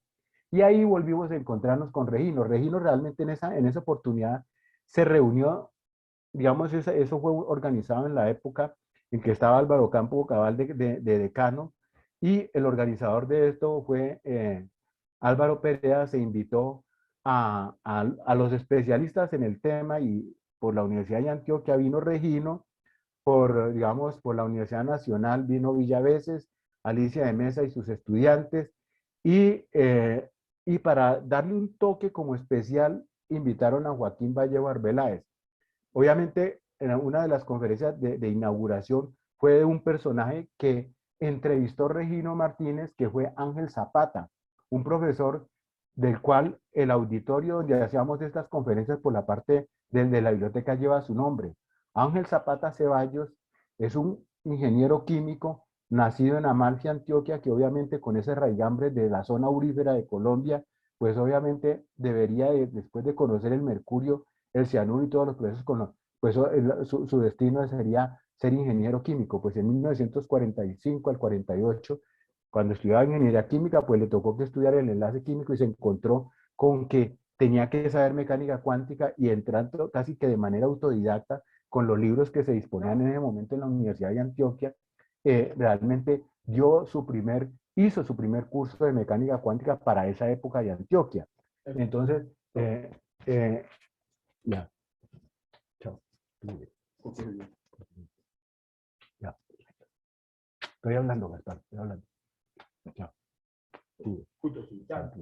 Entonces, en esa época Ángel Zapata abrió las conferencias con una reseña histórica sobre el antepasado, esto que les estoy hablando de Max Planck y todas estas cosas, y el antecedente termodinámico. Ángel era un devoto de la termodinámica, un admirador de hecho hizo varios libros en su periodo otoñal antes de morir, y fue uno de los pioneros y uno de los que nos acompañó en estos seminarios con Luis Carlos Ramiro Tobón y otros pues que nos interesaba. Entonces, cuando nos reunimos para el aniversario de Bohr, Regino hizo una conferencia magistral, porque realmente quizá, pues a Joaquín Vallejo Arbeláez era ingeniero, pero pues su posición definitivamente fue economista, y pues él vino, hizo una cuestión de divulgación, y lo que hizo Regino fue mostrar que aquellos aspectos que aparecen entre lo que dice la gente de coger el extremo ondulatorio de Schrödinger y el extremo, digamos que casi que corpuscular, porque ese era el enfoque de Heisenberg, que la naturaleza, él hablaba de los caballeros del continuo de manera despectiva, refiriéndose a la concepción ondulatoria. Pues acá Regino hace digamos, la serie de reparos a las nociones que son medio intuitivas y medio de realismo ingenuo respecto a la mecánica cuántica, y que van a dar con cosas pues que a veces resultan hasta absurdas desde el punto de vista de hablar de combinar dos aspectos ontológicos diametralmente opuestos como si fueran límites, inclusive desde el punto de vista sí, como hemos dicho, de un realismo ingenuo, de hablar, por ejemplo, de que la parte espiritual es la parte intangible, ondulatoria, y la otra parte es la parte real. Bueno, cosas como esas. Y obviamente el Regino se fajó una aclaración supremamente rigurosa. Bueno, lo único que yo le vi es que era efectivamente un aspecto muy formalista, donde decía esa función de Schrödinger, y como él mismo lo ilustró, esto lo he tomado fundamentalmente de un texto clásico de física, por ejemplo, el libro de Feynman. ¿Cuál es la interpretación de la función psi, que le llaman función de onda? Pues eso es un abuso del lenguaje. Esa función psi es algo que es abstracto, que es un objeto matemático y que sirve para calcular los espectros, que es la forma como lo concibió la escuela de Copenhague. De hecho, yo sabía que a veces Regino era crítico respecto a este tipo de cosas. Digamos que el año pasado, en diciembre, cuando hablábamos con Regino, yo le trataba de comentar sobre los estudios que habían respecto a la concepción de la mecánica cuántica en esa perspectiva, donde digamos que la idea de concebir la no continuidad entre el mundo clásico y el mundo cuántico, que pues no sucede eso con digamos, con el caso de la relatividad, donde uno dice, no, la relatividad se aplica para valores de velocidades grandísimas, y en el límite, digamos, podemos obtener la física newtoniana como un límite cuando hacemos que la velocidad de la luz sea infinita, comparada pues para efectos de la vida práctica. Entonces, en el caso de la mecánica cuántica es muy difícil concebir. De hecho, este caballero que tenemos acá, Paul Dirac, había hecho un esfuerzo extraordinario desde el punto de vista científico de tratar de ver cómo se podía ver la mecánica cuántica en esa perspectiva en la cual clásicamente aparecía que efectivamente cuando miramos la óptica geométrica al estilo galileano y ese aspecto newtoniano de haberle colocado luego el prisma, correspondía a que el aspecto ondulatorio aparecía cuando, digamos, se observa que la óptica física se puede describir como una onda escrita en lenguaje complejo, cuya fase varía quizá lentamente, o sea, para longitudes de onda en el comportamiento ondulatorio relativamente rápidas, podemos despreciar las rápidas oscilaciones y quedarnos con la trayectoria clásica. Ese ejemplo de hacer la correspondencia entre límite clásico, óptica geométrica y límite físico, que lo conjeturó Dirac, utilizando efectivamente que uno podría ver de esa manera la trayectoria de una partícula, porque en la perspectiva tanto de Heisenberg como de Schrödinger, la trayectoria desaparece. No hay, y se radicaliza en el caso de Heisenberg diciendo, no existe el objeto en sí. Sí, lo que existe es una probabilidad de observarlo cuando se le da el sentido que Regino en la conferencia del 85 dice qué es el significado de la función de onda, si es un objeto o si es simplemente un constructo epistémico para describir la mecánica cuántica, porque la mecánica cuántica en 1925 realmente se constituye en un algoritmo que me permite calcular espectros de manera muy eficiente, hasta cuando llega la teoría cuántica de campos y aparece, digamos, el recurso de la renormalización para decir que es una teoría profundamente, impresionantemente exacta desde el punto de vista de su correspondencia con la medida experimental. Lo que vamos a ver es que Richard Feynman explota pues algo que le comunica a un físico que conocía a Dirac y le comentó de esa idea de Dirac de reunir esos dos aspectos entre la óptica geométrica, corte galileano newtoniano versus la óptica física Jung, Fresnel, hasta llegar a los que la disocian desde el punto de vista epistemológico, desde el punto de vista ontológico, más no desde el punto de vista del conocimiento, o sea, es como una herramienta de conocimiento. Entonces, Richard Feynman desarrolla esa idea de Dirac y la pone en un contexto supremamente amplio, supremamente extraordinario. Y es que, curiosamente, digamos que su idea era mostrar un poco, porque creo que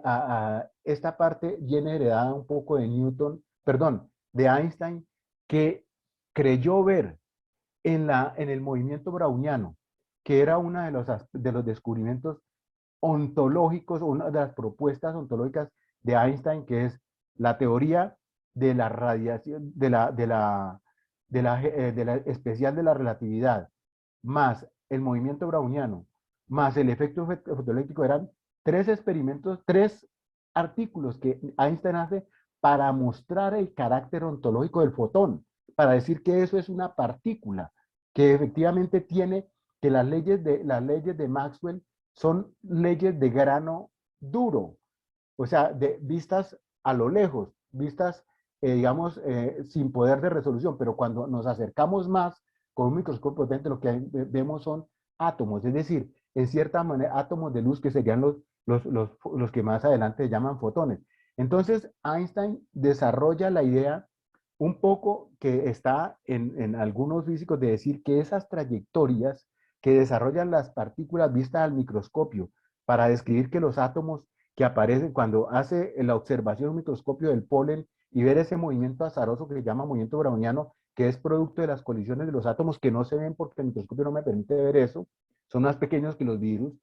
Entonces, realmente esa parte genera ese movimiento aleatorio que se puede determinar cuantitativamente con la temperatura y con la viscosidad del líquido que estamos observando. Entonces, da una medida cuantitativa de que esos átomos son una evidencia ontológica, no es una construcción mental, no es el recurso, como decía Mach y Oswald, de que los átomos eran simplemente un recurso para la química, para hacer balances, pero que no cumplían ningún papel, que realmente la ciencia es fundamentalmente fenomenológica en el espíritu maquiano. Y el espíritu maquiano es el que inspira a Heisenberg y a muchos de ellos. Es decir, solamente lo que vemos, y eso es lo que está consignado en la propuesta de la mecánica cuántica. ¿No? ¿Qué es lo que vemos? Espectros. Pues estudiamos los espectros y encontramos una teoría que explica esos espectros, pero no hay nada detrás de los espectros. O sea, no colocan el segundo prisma, como digo yo. Cuando se descompone en el espectro de la luz, luego lo que hace Newton es colocar un segundo prisma para hacer la reconstrucción y estudiar el carácter analítico que aparece en la óptica, donde están escritas todas las apreciaciones sobre ese aspecto. Bueno, realmente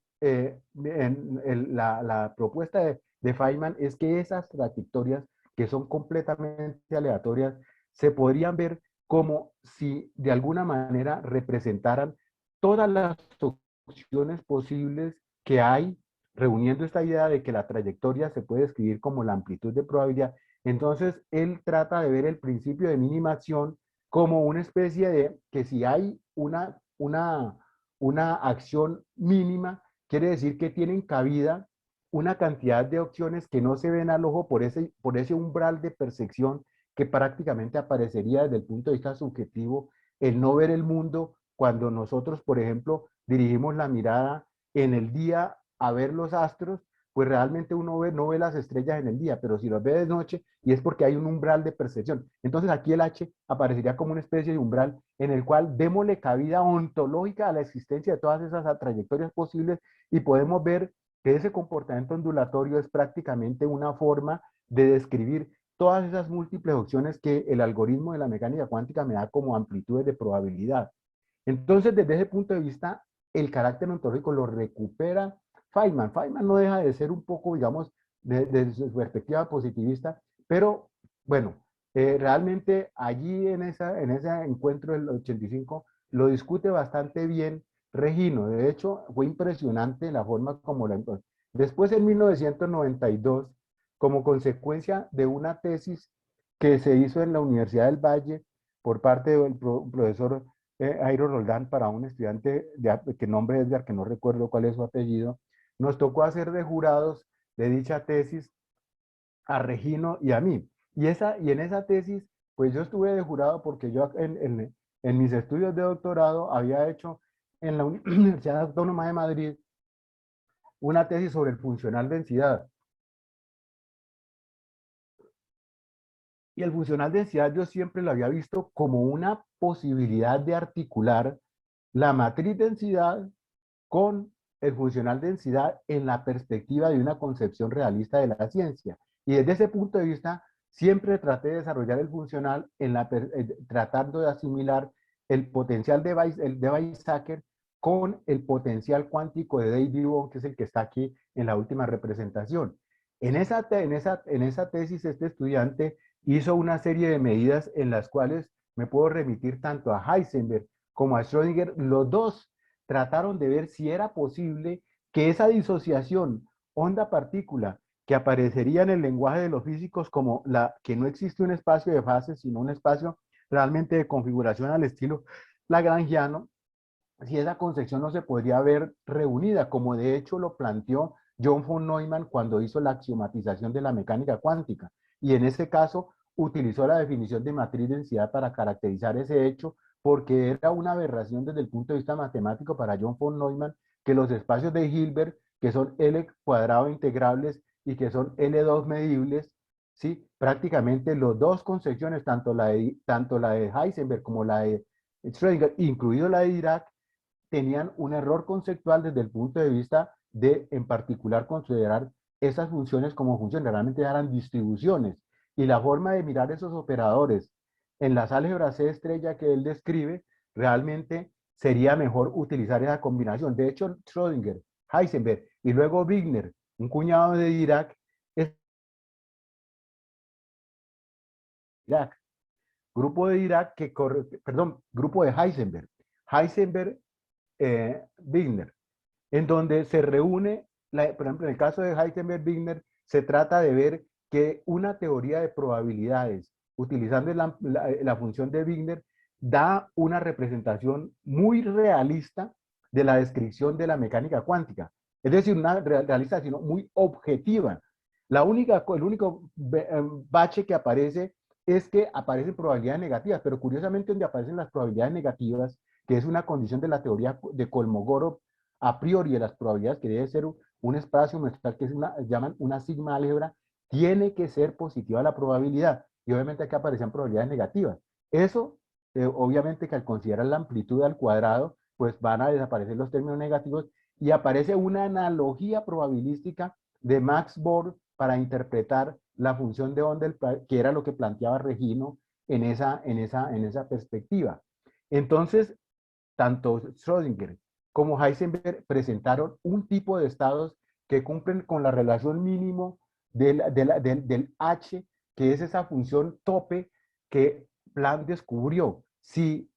H es un mínimo y respetan esa condición que en palabras de Heisenberg, eso era el principio de incertidumbre, si se construía un estado que estuviera en esa condición de mínimo, eso se llaman estados coherentes. Y esos estados coherentes dan una representación que resulta ser extraordinariamente versátil, sobre todo en teoría cuántica de campos, porque son lo que uno conoce como operadores creación y destrucción, y que prácticamente por el espíritu algebraico que desarrolló Jordan, de álgebras de tipo Jordan y de los operadores creación para estadísticas de Bose, o sea, para fotones,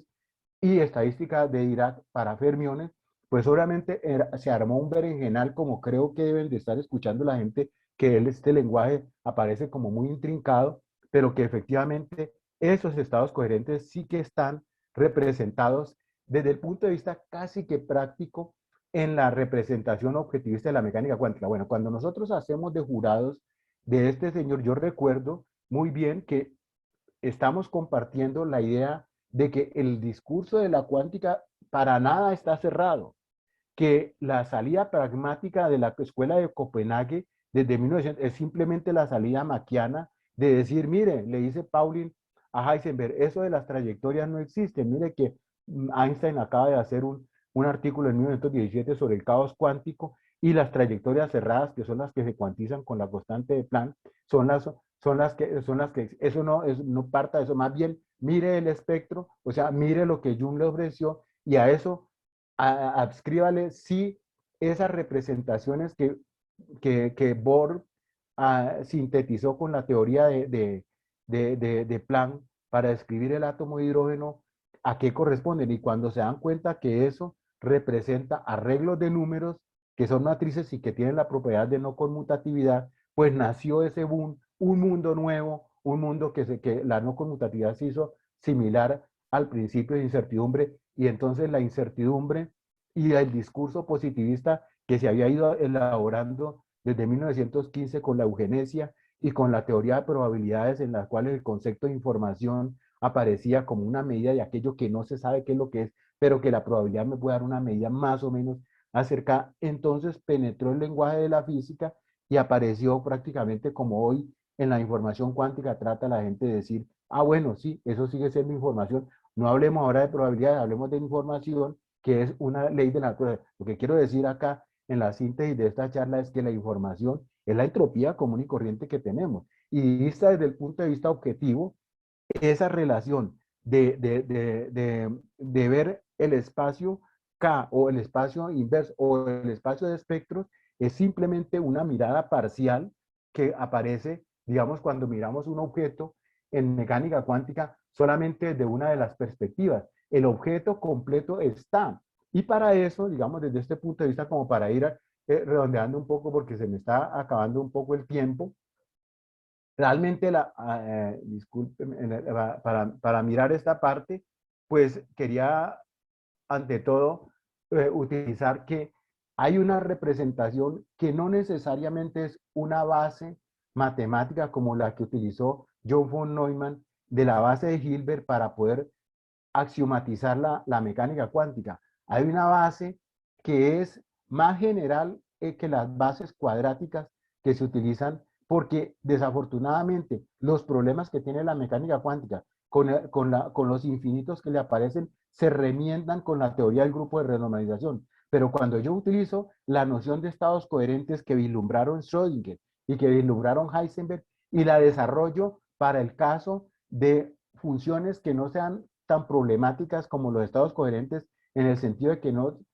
cumple una particularidad que es muy especial para garantizar, digamos, que el espacio como definió John von Neumann realmente, o como se puede ver, C estrellas álgebra, no necesariamente le tiene que corresponder a cada álgebra, digamos, de los números complejos, al área C, no necesariamente le tiene que corresponder un conjunto de partida que sea un espacio métrico al estilo de L2, sino que puede ser un espacio topológico. Y un espacio topológico está constituido de vecindades. Y si hay vecindades, hay no conmutatividad. Entonces, hay otras C estrellas. Entonces, estas wavelets son realmente una alternativa lógica, consistente, que me permite eliminar los infinitos de entrada y que me hacen una representación del mundo objetiva. En el último extremo, acá está Yves Meyer, que fue el que le dieron, a ellos les dieron el premio Príncipe de Asturias, pero todos ellos han sido premiados con todas los últimos premios que se han resultado por el tratamiento de imágenes. Es la forma de decirle cómo sería realmente el mundo desde el punto de vista de la perspectiva real. Cuando vemos el mundo natural, no es por ninguna parte derivable, pero sí lo podemos pixelar con todos los instrumentos y con el poder de resolución que me dan todos los equipos desde un espectro como el prisma de Newton o un espectro como los que utilizaban digamos, espectro Zeeman,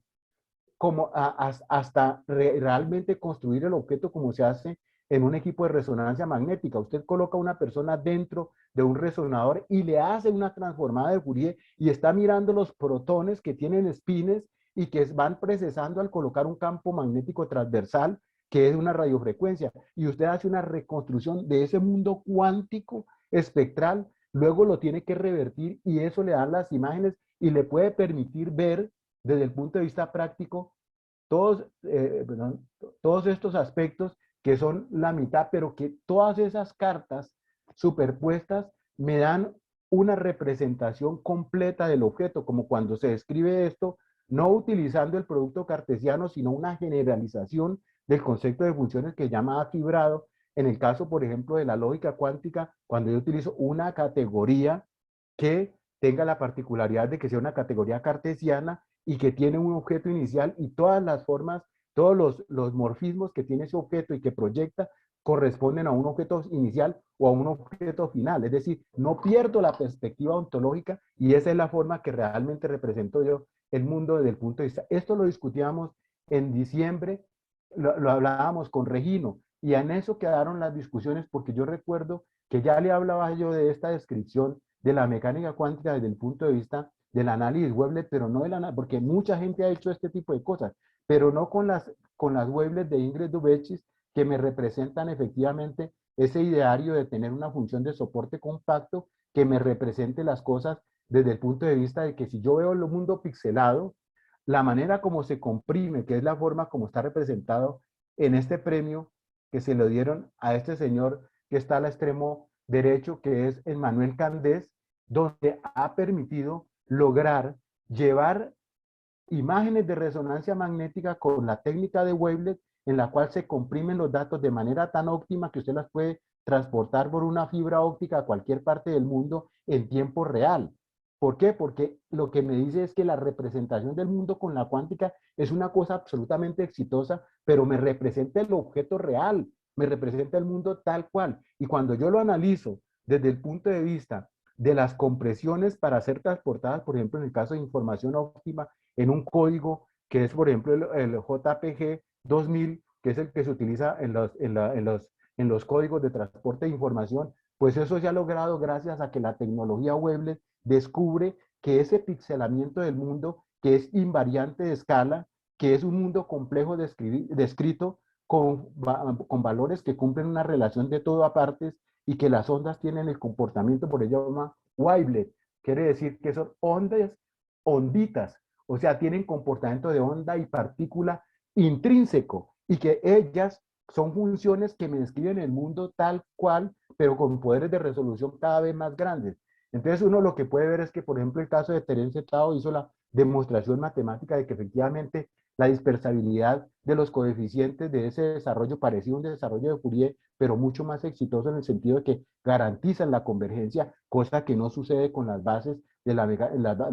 bases que se han utilizado tradicionalmente. Esto es todo trabajo entre Yves Meyer y Ingrid Dubečis, especialmente en el caso de Yves Meyer, que fue el que permitió detectar ondas gravitacionales por intermedio del algoritmo Wavelet que él desarrolló y que pudo encontrar la relación señal a ruido para ver ese número tan infinitamente pequeño que me permite ver las ondas mecánicas de una explosión de un hueco negro a millones, billones de años luz. Entonces, eso que estamos viendo es gracias al comportamiento Wavelet que me representa el mundo y que la manera espectral de verlo está descrito desde ese punto de vista en esta representación. Entonces, lo que le decía yo a, a Regino respecto a qué pasa con nuestras, digamos, bueno, lo decía, él me lo enseñó, yo estoy viendo lo que le discutía respecto a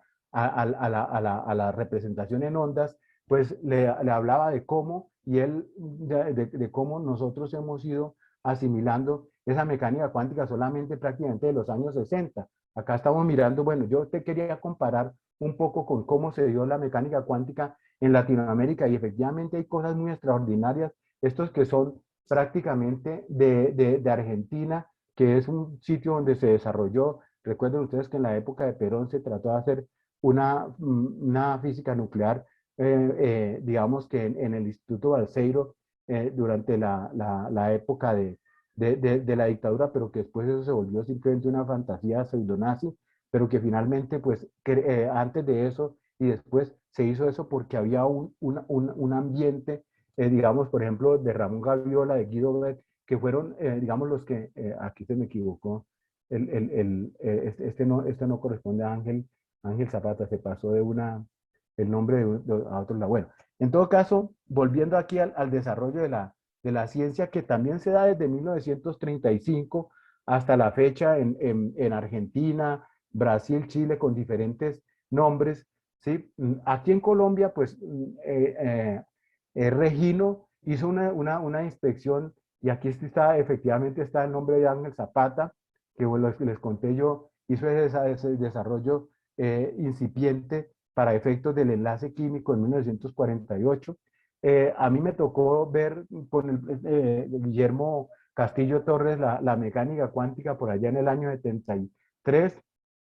y él vino, digamos, él estuvo en Illinois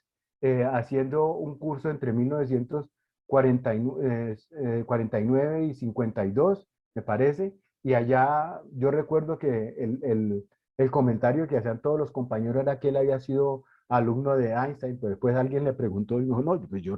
Yo asistí a conferencias donde él hablaba, que era muy de vez en cuando, y lo conocí, pero pues él académicamente prácticamente no tenía mucha vinculación. El otro, pues que uno encuentra por su relación con el reactor nuclear, es, pues Ernesto Villarreal Silva, pues eso fue el director del Instituto de Asuntos Nucleares. A mí me tocó que hacer un curso de instrumentación nuclear en 1974. Allá conocí esto y bueno, y vi la fantasía de un reactor nuclear que nunca pasó de 1 vatio o 2 vatios. Y bueno, el otro personaje que también divulgó la mecánica cuántica, pero ya más o menos en el 60 y que fue de los creadores del Departamento de Física, pues fue Jaime Rodríguez Lara, que pues ya después de eso vino toda una generación. Yo quería incluir a otros colegas que han sido profesores míos y compañeros, pero todo empieza después de la década del 60, en particular el caso que pongo acá de Alicia de Mesa, pues ella fue profesora de mecánica clásica, pero lo que la coloco allí porque Alicia es la mujer que yo vi que se dedicó, ella estudió filosofía en Alemania y después estudió física aquí en Colombia y se dedicó a hacer la filosofía de la mecánica cuántica. Era en el encuentro que hicimos en el de Ford que establecimos con Regino, pues allá discutíamos, eran las personas que estaban inquietas por esto de qué es ese misterio de la mecánica cuántica, y que yo lo que trato de decir ahora es que efectivamente lo que nosotros hemos visto de la mecánica cuántica es esa imagen parcial donde vemos el espacio espectral, que es casi una transformada de Fourier, pero que es el espacio que se ve instrumentalmente cuando colocamos o un campo magnético o simplemente un acelerador de partículas donde se calcula la sección eficaz de dispersión por el campo, por ejemplo, para el caso de aceleradores como los del CERN o un acelerador de Van der Graaf, todo este tipo de cosas, pero esa es la versión parcial que uno después con elementos de teoría de grupo, entonces hay una clasifica las partículas, encontramos que ahora hay limitaciones con el mesón mu que apareció y que pues quería también comentar de cómo ese se descubrió aquí en Bolivia en este observatorio que hay a 5.200 y participó un brasilero con Powell, que fue el que le dieron el premio Nobel por el descubrimiento del mesón pi. Hemos estado en toda esa historia de la mecánica cuántica. Nosotros no hemos incluido en ese proceso desde el punto de vista, digamos que hemos llegado casi que artificialmente, porque después de que se empezaban a crear los reactores en los países con una posibilidad de explotar la energía nuclear, pues empezaron a prepararse gente para hacer este tipo de cosas. Pero a nosotros nos ha llegado muy artificialmente esto, y más por la visión positivista que consideramos que la mecánica cuántica es un algoritmo eficiente que me permite calcular con mucha efectividad espectros y hacer predicciones, pero no pregunte de qué se trata porque ella no describe el mundo. Y eso es lo que con la teoría de Wavelet y la representación como más elaborada del funcional de densidad, bueno, en este caso sería como especie de la matriz de densidad, cuando uno, en donde una base que converja, no una base L2, una base LP, que son las bases incondicionales que sí me garantizan la descripción del mundo de manera completa y de manera objetiva, no con un encantamiento, con el asunto, pues que es muy válido lo que se hace en el espacio recíproco, en el espacio de las bases, sirve, pero una concepción completamente algorítmica, y en ese caso a veces rozábamos y diferenciábamos con Regino respecto a la posibilidad de decir, estos objetos son simplemente intangibles del topos nous de Platón que me permiten describir el mundo que vemos como en la alegoría de la caverna. Sí, las proyecciones fatales, no, realmente todas esas proyecciones son proyecciones que deben de representar consistentemente un objeto en sí, que fue por lo que se devanó los sesos el joven Einstein a los 25 años intentando describir que el electrón era una partícula, que era no digamos una partícula, era un objeto en sí, en el sentido no maquiano, sino en el sentido de que era parte de la ontología. Y eso lo encontramos sobre todo en los representantes de la física que aparecen en Brasil, en la época en que, una época de oro que hoy en Río de Janeiro, que estuvo Richard Feynman allí dando clases, que estuvo David Bohm, que estuvieron muchos representantes y que particularmente por allá, por eso de que la física de la periferia puede dar respuestas a otras cosas que los algoritmos establecidos en los grandes centros de física prohíben hablar, porque de eso no hay que preguntar, pero allí sí se podían hacer esos enfoques, una concepción realista de la ciencia. Bueno, Entonces, pues, esta es la idea fundamental de lo que quería presentar. Y en Colombia, pues sí, tenemos muchos grupos interesados en esto, ya hay muchas publicaciones, muchas cosas, pero digamos que ese terreno escabroso de preguntar por la filosofía, la gente dice, no, no hay que estar en eso porque uno se vuelve loco. Eso era como cuando, antes de demostrar el último teorema de Fermat, eso era terreno prohibido. Si usted se mete a eso, le corre el champú. Entonces, estas cosas que son de la locura son las que realmente, en el caso, por ejemplo, de estos personajes, dieron origen a una revolución tecnológica desde el punto de vista de la transporte de imágenes. Bueno, yo creo que quiero terminar con esto, y de algo que está al fondo fue el motor de esos encuentros permanentes entre Regino y yo discutiendo sobre cuestiones de filosofía, porque si le gustaba efectivamente cuando uno hablaba de la esencia o de la realidad, pues se metía la esencia del guaguancó de Pete Conde Rodríguez, o se metía Arsenio Rodríguez con la realidad es nacer y morir. Eran las bromas que nos hacíamos cuando hablábamos de esos temas vedados en otros espacios de diálogo, porque eso era filosofía, y esa filosofía, eso es para los votadores de corriente. Bueno, pues nosotros, y Regino especialmente, éramos bueno, yo sigo siendo un votador de corriente en esa parte. Al centro está Regino, que siempre degustaba el vino y las buenas charlas y los buenos temas, de todo, inclusive la eroticidad hervía en esas comparaciones con la dama silenciosa que es el saber, y que no nos da a conocer sus encantos de manera bueno, lamentablemente era un grupo en esa época. Ojalá al mundo de la ciencia entre cada vez una diversidad más grande de grupos, entre ellos sobre todo el aporte femenino, que va a ser fundamental en los estudios posteriores. Muchas gracias. Y esto a la memoria del gran amigo Regino y gran físico. Entonces, Profe, muchas gracias. a Excelente ustedes. conferencia. Lastimosamente no podemos hacer preguntas ni nada porque ya se va a cerrar Zoom. Sí. Entonces, a todos muchas gracias y bueno, como siempre, profesor, muy brillante, excelente conferencia. Bueno, gracias a ustedes por escucharme. Disculpe que no deje un espacio para las preguntas. Muchas gracias. Muchas gracias a todos. Muchas gracias, Ernesto. Gracias, Ernesto. Un gusto. Chao, profe. Chao, chao. Chao. Ya se va a cerrar Zoom. Gracias, gracias, Regino. Bueno. Dios, Regino, te fuiste. Ah.